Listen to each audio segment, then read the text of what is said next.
Alright, so a few things. I gotta maybe run out to get a belt because I don't have that B75. The lowest, the biggest belt I have on my truck right now is a B62. That's gonna be too small to fit over this pulley and your driven pulley and your drive pulley. But they have a bunch in the shop, so I'm waiting on the maintenance guy. Maybe by chance he'll have something close and I can put it on. The length of your belt really doesn't matter. Oh, I'm talking loud again. The length of your belt really doesn't matter, as long as you can fit over this pulley and this pulley. It's not going to change your airflow.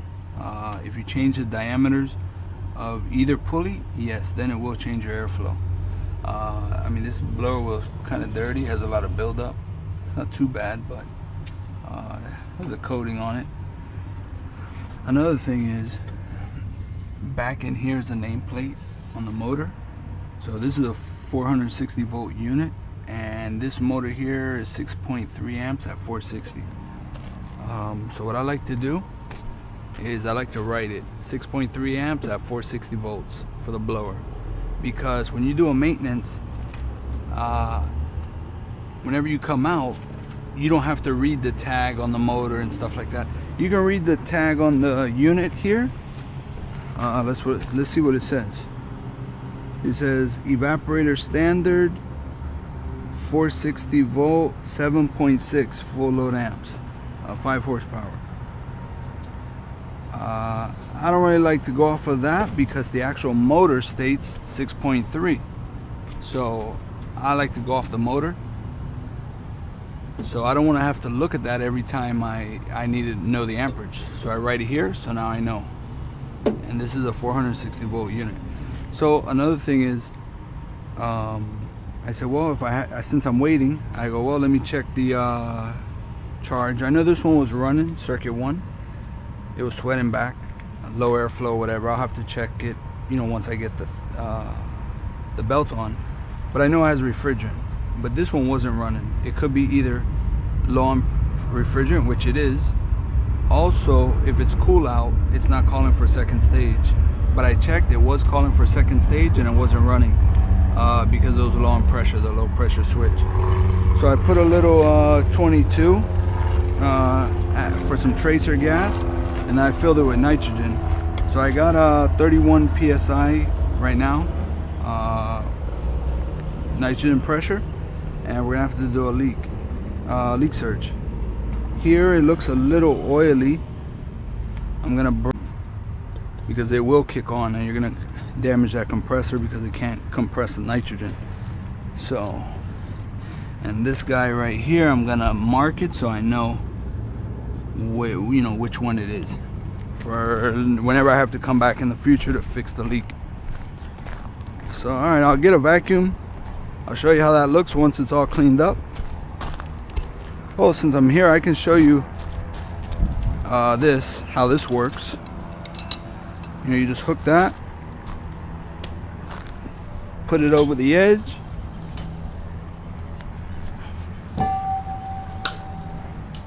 there's a hose down there.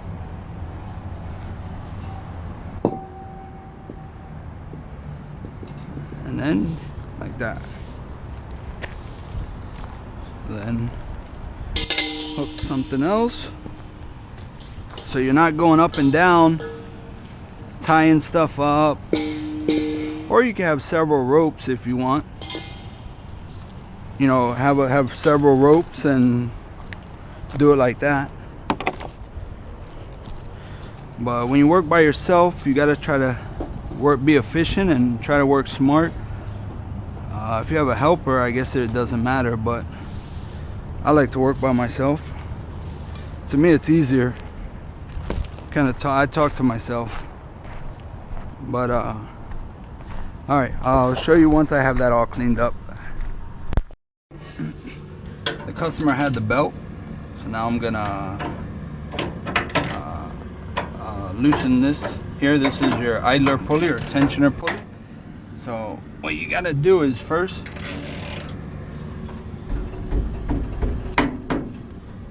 you have to loosen this inner nut, right? Then this outside, this cap nut, as you tighten it, it's gonna drive the pulley. It's supposed to. See, this thing is not really sliding right. You see, then it'll slide based on. But for right now, we're gonna this thing's.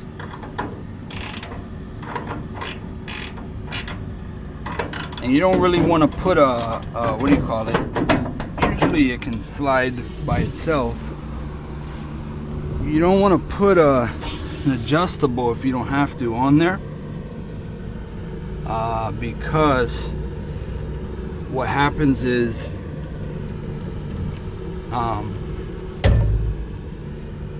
about good. You round this cap nut off, and then it's a pain in the ass. You know, when you want to go back and tighten it, you know, so you can stretch it out a little, but that's about good. I have a tensioner in the a belt tensioner in the van. I'll have to get it, but let's see. Sometimes when your cap nut, when your threads,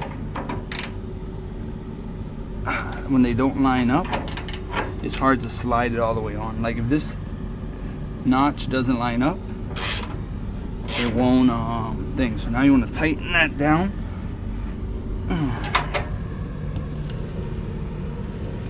Alright, so now we got this vacuumed up so that dust doesn't go flying in. Our motor now can breathe. I vacuumed that out, blew it out. You can see in there.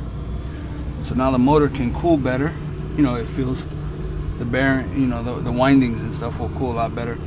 I like to always date my belt, so that way if it wears out prematurely, you can kind of gauge if it's wearing out prematurely, or you know what's going on it. That I'm going to change out this contactor. That I also date all of my parts. So we're going to put this guy in there just like that, and then I'll show you when we start it up. We'll check the amperage and put the panels on, and we'll check it out. All right, should kick on in a minute. There's a delay. We're going to check all 3 legs on this fan, this blower, check the amperage, and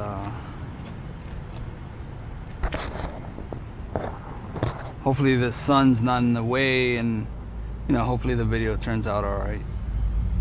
We're just waiting. Trane is famous for this. These liquid line dryers is a 5/8 inlet and a 1/2 inch outlet. This is a 160. You call it a 165 dryer, 16 cubic inch, 5/8 line. You can go back with a 165 and then you know, a 5/8 dryer and just reduce down the 1/2 inch on the outlet side. Or if you want, you can order the Trane dryer. Well, when I fix this leak, I'm gonna go back with a standard 165. I don't want to go with a 1/2 inch because then it's gonna be a little bit small. I'd rather go larger. So we're gonna go 5/8 dryer and then reduce down to a 1/2 inch. So now I'm just waiting for this thing to kick on.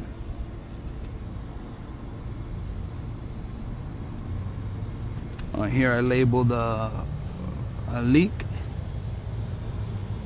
you know, and I marked it with pen, so when I come back I'll know where the leak is at, you know, which one's leaking. And this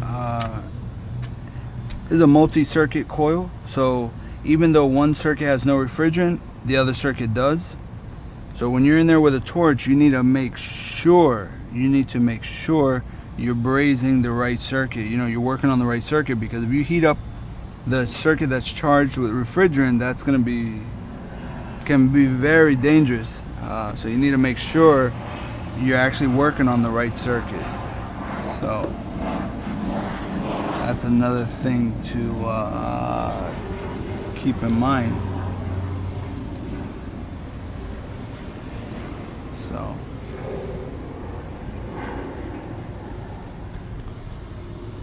alright, when's this thing gonna kick on?